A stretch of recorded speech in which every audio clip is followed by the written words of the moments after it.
اگر مفتی سلمان صاحب ازہری واقعتاً دیوبندی بریلوی مکاتب فکر کے درمیان خلوص و صدق کے ساتھ، نیک نیتی کے ساتھ اتفاق و اتحاد چاہتے ہیں تو بڑی اچھی بات ہے،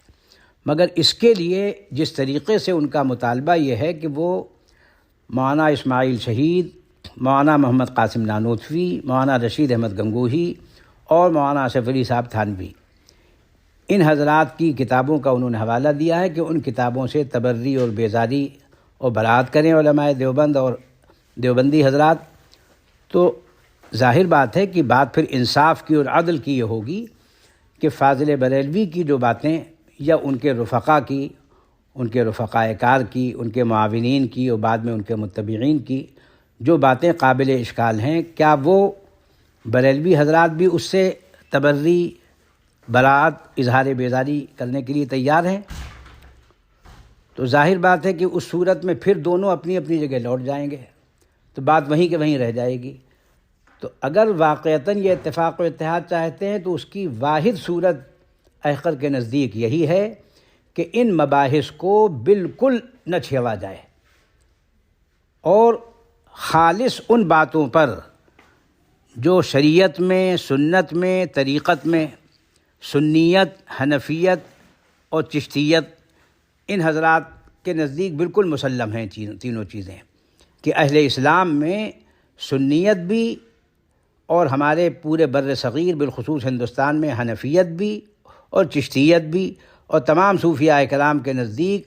جو ان حضرات سے پہلے کی چیزیں ہیں جو واقعتاً ثابت اور منقول ہے، ان کا ثبوت چاہیے، اس پر پورا اتفاق کر لیں۔ اور وہ احقر اس سلسلے میں عرض کیا کرتا ہے کہ وہ ہماری 3 نسبتیں ہیں، حق تعالی شانہ سے نسبت، اس میں کوئی اختلاف نہیں، ہماری بندگی، عبدیت اس سلسلے میں بھی، اور حضرت آدم حضرت حوا کے اولاد ہونے میں بھی ہم سب کے کوئی اختلاف نہیں ہے، اور آخر میں سید الرسل خاتم النبیین محمد الرسول اللہ صلی اللہ علیہ وسلم کے امتی ہونے میں۔ تو اس کے تحفظ کے لیے عقائد، اخلاق اور اعمال ہیں، اس کے لیے ہمارے شریعت اور سنت اور طریقت کے ضوابط ہیں، اس سے اہل علم واقف ہیں۔ تو جو کچھ ہوا گزشتہ را صلوات، آئندہ را احتیاط، یہ صورت تو ممکن ہے، لیکن یہ کہ صاحب اگر آپ نے کہا کہ دیوبندیوں نے یہ لکھا ہے تو آپ دیوبندیوں کو بھی خالی از اسلحہ نہ سمجھیں، ان کے پاس بھی سارا مواد موجود ہے۔ اگر کسی کو واقعتاً احقاق حق مقصود ہے تو اس کو سب سے پہلے الجنہ لآل سنہ دیکھنی چاہیے، حضرت مولانا عبدالغنی خان صاحب پٹیالوی رحمۃ اللہ علیہ کی، جو مدرسہ امینیہ میں شیخ الحدیث بھی رہے، مفتی بھی رہے، اور حضرت مولانا مفتی کفایت اللہ صاحب کے بڑے معتمد علیہ، اور حضرت تھانوی رحمۃ اللہ علیہ کے خلیفہ بھی تھے۔ یہ نام الجنہ لآل سنہ حضرت تھانوی رحمۃ اللہ علیہ نے تجویز فرمایا تھا، اور ہمارے استاد حضرت مولانا مفتی محمود حسن صاحب گنگوہی سابق مفتی اعظم دارالعلوم مظاہر العلوم فرمایا کرتے تھے کہ اس موضوع پر سب سے عالمانہ کتاب، مدلل کتاب الجنہ لآل سنہ ہے، اس کو اہل علم دیکھ سکتے ہیں، اس کے اندر دونوں کے دعاوی اور دونوں کے دلائل موجود ہیں۔ دوسری کتاب انکشاف حق ہے، جو جبل العلم حضرت مولانا مفتی خلیل احمد بدایونی رحمۃ اللہ علیہ کی ہے، جو فاضل بریلوی احمد رضا خان صاحب کے بیک واسطہ شاگرد اور مجاز تھے۔ درمیان میں فاضل بریلوی کے اور مفتی صاحب بدایونی کے صرف ایک واسطہ ہے، اور بریلوی علماء ان کو جبل العلم سے یاد کرتے تھے جب تک کہ انہوں نے یہ اعلان نہیں کیا تھا کہ علماء دیوبند حق پر ہیں۔ انکشاف حق وہ کتاب نہایت عالمانہ ہے، اور اب تک ایسی کتاب موجود نہیں ہے۔ مجھ سے حضرت مولانا سید ارشاد احمد صاحب فیض آبادی سابق مبلغ اعظم دارالعلوم دیوبند نے فرمایا تھا کہ اب تک کسی دیوبندی نے ایسی کتاب نہیں لکھی تھی جو حضرت مولانا مفتی خلیل احمد صاحب بدایونی رحمۃ اللہ علیہ نے لکھی ہے، انکشاف حق، اس کو دیکھا جائے۔ اور آخر میں نہایت عام فہم اور سلیس زبان میں والد بزرگوار حضرت مولانا مفتی القدوس صاحب رومی کی ہے، دیوبند سے بریلی تک، جس کو دیوبند میں حضرت حکیم الاسلام مولانا قاری محمد طیب صاحب نے اپنے صاحبزادے مولانا محمد سالم صاحب کے ذریعے چھپوایا تھا، اس کو طبع کرایا۔ اور بیرون ہند میں حضرت مولانا سلیم اللہ خان صاحب نے اس کو شائع کرایا، اور دیوبندیت بریلویت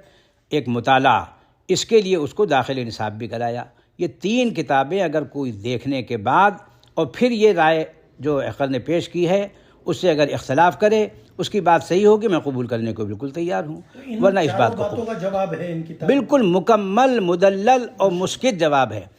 اور دیکھیے اگر ان مولانا اسماعیل شہید کی جو حوالہ دے رہے ہیں وہ تو عبارت، کیونکہ ان کی فارسی جی اس میں دیکھیے اس میں بات یہ ہے کہ مولانا اسماعیل شہید، سید احمد شہید، مولانا عبدالحی برہانوی، ان کی نسبتیں جو میں نے عرض کی کہ سید صاحب خلیفہ اعظم ہیں، خلیفہ ارشد ہیں شاہ عبدالعزیز صاحب کے، حقیقی بھتیجے ہیں شاہ عبدالعزیز صاحب کے مولانا اسماعیل شہید، اور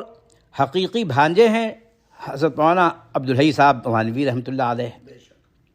سلسلہ روایت شاہ عبدالعزیز صاحب کے بعد شاہ اسحاق صاحب سے چلتا ہے جو ان کے نواسے ہوتے ہیں۔ تو یہ چاروں شخصیات ایسی ہیں کہ ان کو دفن نہیں کیا جا سکتا ہے، ان سے سلسلہ تمام دیوبندیوں کا، تمام اہل حدیث حضرات کا چلتا ہے، حتیٰ کہ بریلوی حضرات خود فاضل بریلوی کے والد بزرگوار اور ان کے جد امجد یہ حضرت شاہ عبدالعزیز صاحب شاہ اسحاق صاحب سے وابستہ ہیں۔ ان کی سند کا انکار اگر کرتے ہیں تو خان صاحب کی سند کا بھی انکار کرنا پڑے گا، انقطاع لازم آئے گا۔ تو ایسی صورت کے اندر اپنے بڑوں کو تسلیم کرنے کے بعد، اور جن چیزوں پر اتفاق ہو سکتا ہے جو اصولی طور پر 2 جگہوں میں اب تک ہو چکا ہے،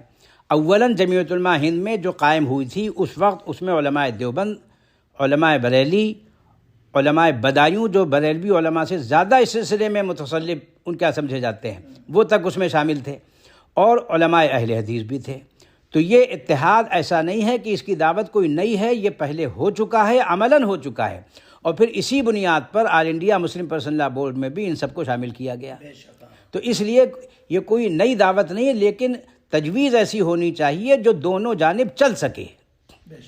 وآخر دعوانا الحمدللہ رب العالمین۔ ماشاءاللہ، بہت بہت شکریہ مفتی صاحب، آپ نے تو وضاحتی بیان دے دیا۔ کتنے منٹ کا ہوا؟ آپ کے سمجھ میں آ گیا؟ آپ ان کی